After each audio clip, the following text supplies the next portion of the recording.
Good morning dear students. आज हम अपने 9th क्लास का पहला चैप्टर स्टार्ट करेंगे। सबसे पहले सभी बच्चों को 8वीं की कक्षा पास होने के पश्चात 9वीं क्लास में दाखिला लेने पर हार्दिक बधाई। और जैसा कि अब आप 9th क्लास में पहुंच चुके हो और लॉकडाउन के कारण अभी आपको घर पर बैठकर ही वीडियो लेक्चर के माध्यम से ही पढ़ने का मौका मिल रहा है और इस समय को आप व्यर्थ ना गवाकर ध्यान से पढ़ने की कोशिश करें। जो डाउट्स आपके मन में रह जाएंगे उनको हम जब क्लासेस लगेंगे तब आपके साथ डिस्कस कर लेंगे, लेकिन तब तक आप पढ़ते रहें। और एक बात और मैं आपके साथ शेयर करना चाहता हूँ कि ये जो 9th क्लास है आपकी, ये वेरी इम्पोर्टेंट क्लास है। 9th और 10th क्लास में जो सबसे ज़्यादा कंसंट्रेशन है आपकी साइंस और मैथ्स में होनी चाहिए। हर रोज़ कम से कम 1 घंटा साइंस ज़रूर पढ़ें। पढ़ने का मतलब ये नहीं कि मैं आपको होमवर्क दूं, आप कॉपी पे नोट डाउन करते रहें। कम से कम काम लिखने की कोशिश करनी है, लेकिन जो लिखें उसको याद करना है आपने। वही मेन ऑब्जेक्टिव है हमारा। तो आपको मैं ज़्यादा काम नहीं दूंगा, जो मेन पॉइंट्स हैं उन्हीं के साथ हम डिस्कस करेंगे और आपने वही मेन पॉइंट्स कॉपी पे नोट डाउन करने हैं। और बाकी जब चैप्टर कंप्लीट हो जाएगा, लास्ट में जब जितने भी हमारे क्वेश्चंस होंगे उनको सिर्फ आपने अपनी नोटबुक पे लिखने हैं। तो अब मैं आपके साथ पहला चैप्टर आपके साथ शेयर करने जा रहा हूँ। पहली यूनिट, पहली अध्याय, हमारे आसपास के पदार्थ, मैटर इन आवर सराउंडिंग बोलते हैं इसको। अब हम अगर अपने चारों तरफ नज़र दौड़ाएं, अब एक मैं आपसे और एक बात शेयर कर लेता हूँ, उसके बाद मैं आप ले चलता हूँ आपको पढ़ाने में। एक बुक्स आप डाउनलोड कर सकते हैं अपने मोबाइल पे ही, और अब जो मैंने एनसीईआरटी की बुक खोली हुई है उसी से ही मैं आपको पढ़ा रहा हूँ। तो बुक अगर आपके पास है तो बुक साइट पे खोल लें, और अगर बुक नहीं है तो आप अपने मोबाइल पे भी बुक को डाउनलोड कर सकते हैं। मैंने वीडियो में आपके साथ शेयर किया हुआ है। अब मैं बात फिर दोबारा लिए चलता हूँ आपके उसी टॉपिक पे कि हम अगर आसपास अपनी नज़र दौड़ाएं तो काफ़ी प्रकार की वस्तुएं हमें नज़र आती है, और ये जो वस्तुएं हैं इनकी जो आकृति और बनावट है अलग अलग होती है। जैसे अगर हम गिलास को देखें, प्लेट को देखें, चम्मच को देखें, सबकी आकृति अलग अलग है, बनावट अलग अलग है। तो हमने ये कहा इस विश्व में प्रत्येक वस्तु जिसकी सामग्री से बनी होती है उसे वैज्ञानिक ने पदार्थ का नाम दिया। जो किसी भी सामग्री से कोई चीज़ बनी होती है उसे हम क्या बोलते हैं बेटा? पदार्थ। तो सबसे पहला आज जो वर्ड आप लिखेंगे यहाँ पर, पदार्थ, और आगे इसी की परिभाषा लिखनी है, पदार्थ क्या होता है। अभी नहीं, अभी पहले मैं आपको बता रहा हूँ, अभी आपने सिर्फ पदार्थ को लिखना है। जिस हवा में हम सांस लेते हैं, जो भोजन हम खाते हैं, पत्थर, बादल, तारे, पौधे एवं पशु, यहाँ तक कि पानी की एक बूंद और रेत का एक कण, ये सभी पदार्थ हैं। तो प्यारे बच्चों, आपको पदार्थ पता लगा। जो सांस, हवा से हम सांस लेते हैं वो पदार्थ है। जो भोजन हम खाते हैं, चाहे वो हम मैगी खा रहे हैं, चाहे वो बर्गर खा रहे हैं, चाहे वो हम रोटी खा रहे हैं, चाहे वो दाल खा रहे हैं, चावल खा रहे हैं, ये सब पदार्थ हैं। पत्थर, बादल, तारे, पौधे, पशु, यहाँ तक कि पानी की एक बूंद, रेत का एक कण, ये सभी हमारे क्या है, पदार्थ। तो प्यारे बच्चों, अब आपको पदार्थ के बारे में बिल्कुल समझ आया होगा कि वह पदार्थ क्या होते हैं।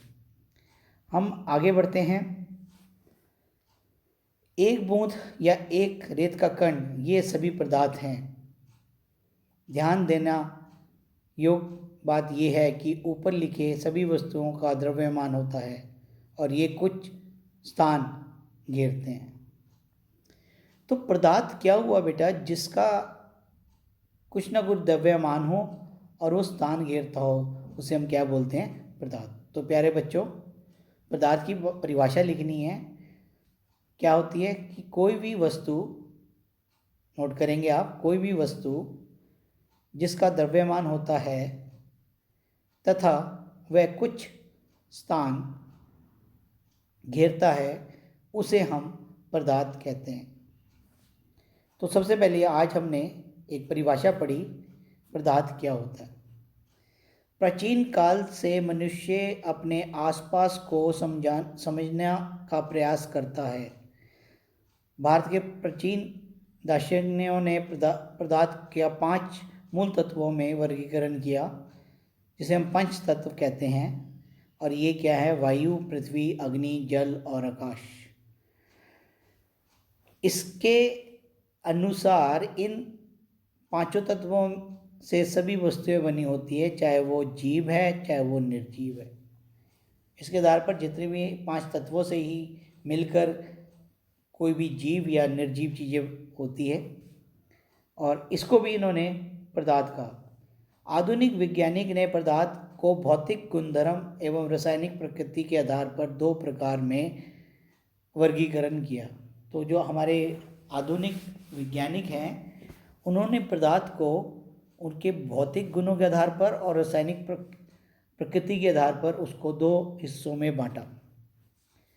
इस अध्ययन में हम भौतिक गुणों के आधार पर पदार्थ के बारे में ज्ञान अर्जित करेंगे।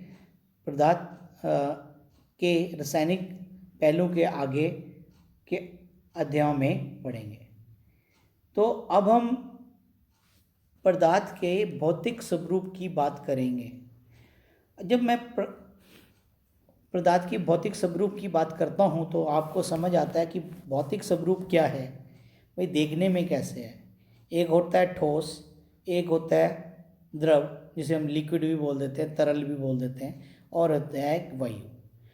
तो ये 3 अलग अलग भौतिक गुणों के आधार पर इसको वर्गीकरण किया गया है।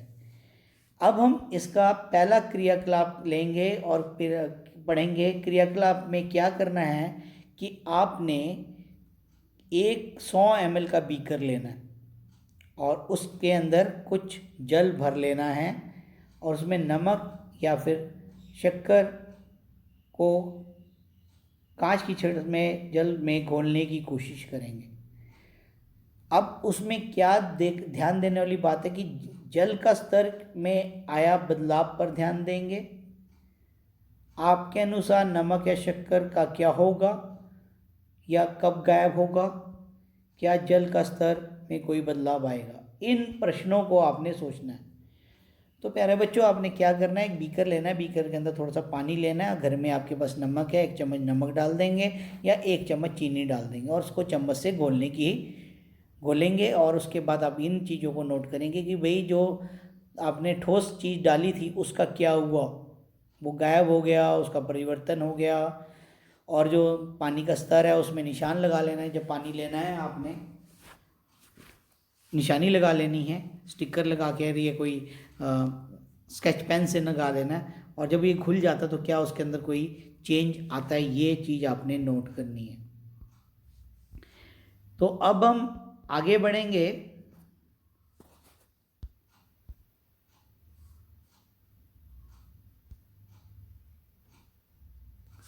और आगे बढ़ते हुए हम ये बात समझेंगे यहाँ पर कि जब हमने ऐसा किया तो हम देखेंगे जल का कोई स्तर बढ़ा नहीं, चीनी या नमक जाके पानी में क्या हो जाती है, घुल जाती है। अब इसके बाद अगला है 1.12 पदार्थ के कण कितने छोटे होते हैं। अब हम अनुमान नहीं लगा सकते, पदार्थ के कण बहुत ही छोटे होते हैं, कुछ तो कण इतने छोटे होते हैं जिसको सूक्ष्मदर्शी द्वारा ही देखा जा सकता है। इसके लिए आपने प्यारे बच्चों क्या करना है, आपने पोटेशियम परमैंगनेट लेना है, क्रिस्टल के 1 या 2 दाने, और 100 ml पानी ले लेना है, और उस क्रिस्टल के दाने को 100 ml के पानी में घोल देना है। अब उसके बाद क्या करना है, आपने 100 ml पानी के अंदर ये क्रिस्टल घोला है, उसमें से 10 ml उस सोल्यूशन का ले लेना है, और उस 10 ml को आपने 90 ml पानी के अंदर डाल देना है।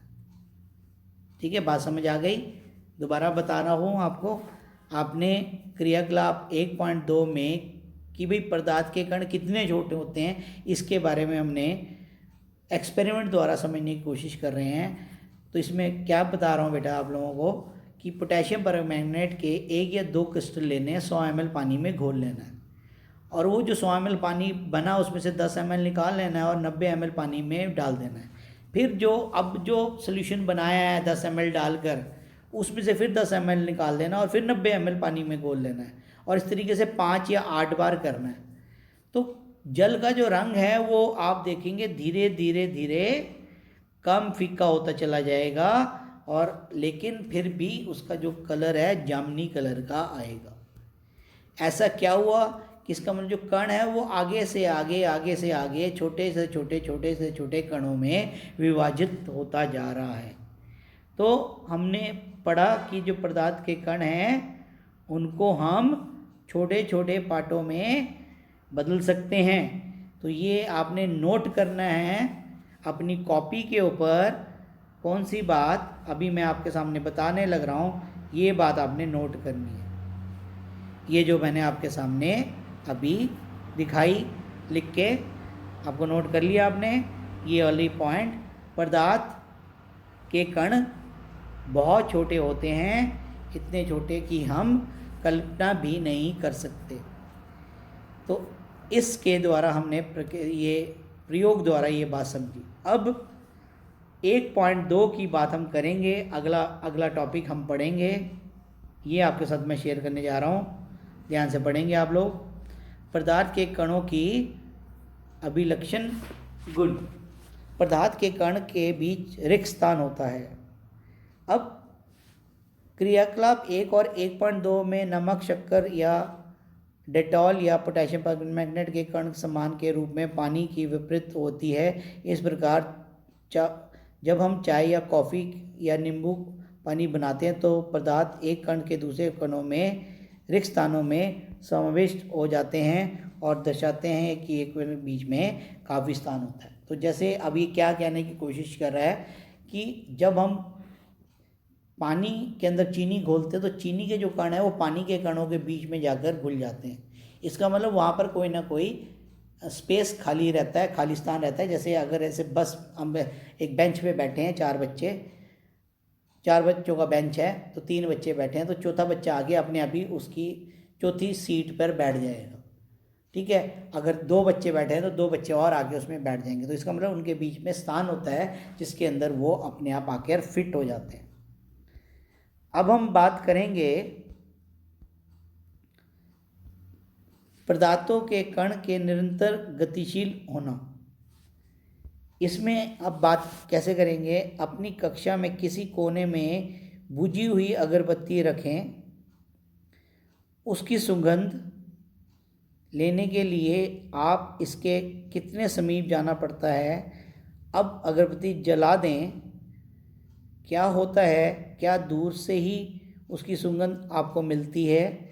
आप इस प्रश्न को नोट करें। तो क्रियाकलाप 1.3 कि कितने गतिशील होते हैं, इसमें क्या करना है आपको समझ आया होगा कि आप कक्षा में बैठे हैं। अब कक्षा में नहीं है तो अब घर पे बैठे हैं, तो आपने एक धूप लेना है और धूप को आपने क्या करना है, एक कोने में रख देना है और दूर बैठ जाना है। तो क्या आपको उसकी सुगंध आएगी? तो आपका उत्तर होगा, अभी बता ही रहा हूँ, प्रैक्टिकल जब करके देखोगे तभी भी समझ आएगा, नहीं आएगी। उसके बाद आपने क्या करना है, उठना है, खड़े होना है और उसके बाद धूप को जला देना है। अब धीरे धीरे जो धूप है जलेगी तो उसकी जो स्मेल है पूरे कमरे में फैल जाएगी। तो आप दूर जहाँ पहले बैठे थे वहीं बैठे होंगे तो तब भी आपको उसका जो स्मेल है वो आ जाएगी। तो ये परीक्षण आपने नोट करना है। अब 1.4 जल से भरे 2 गिलास या 2 बीकर लें।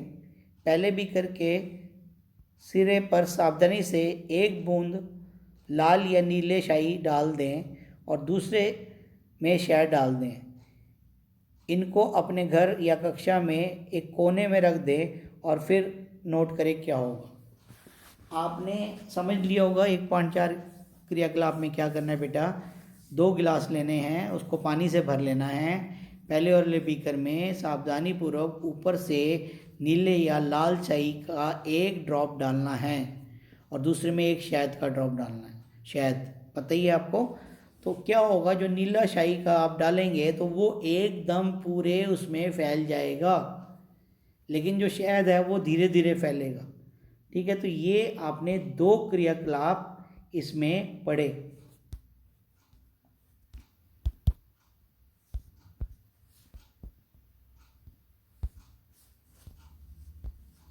तो अब हम बात करेंगे, इस क्रियाकलाप तक हम पढ़ेंगे तो इसका क्या देखा हमने। शाही की बूंद डालने के तुरंत बाद आपने क्या देखा, शहद के बूंद डालने पर तुरंत बाद आपने क्या देखा, शाही के रंग पूरे जल में एक समान रूप से फैलने में कितनी देर या कितने घंटे लगे। तो ये आपने नोट करना है। तो ये था आज का प्यारे बच्चों लेक्चर, जो कि आपको समझ आया होगा। आपने किताब रखकर या इसमें से पढ़ना है। तो आज का जो मेन विषय था वो मैं आपको फिर से दोहरा देता हूँ। पदार्थ किसे कहते हैं, पदार्थ के भौतिक गुण क्या होते हैं और पदार्थों के बीच में कितना खाली स्थान होता है। तो इस बातों को हमने इस लेक्चर के अंदर माध्यम में चर्चा की। तो आपने बड़े ध्यान से इस लेक्चर को सुनना है और अपनी कॉपी में मेन पॉइंट्स लिख लेना है। ठीक है, और thank you for watching my videos. मैं आपका लेक्चरर चंद्र प्रकाश आपको ये लेक्चर भेज रहा हूँ और ध्यान से आपको सुनकर इसको याद करना है।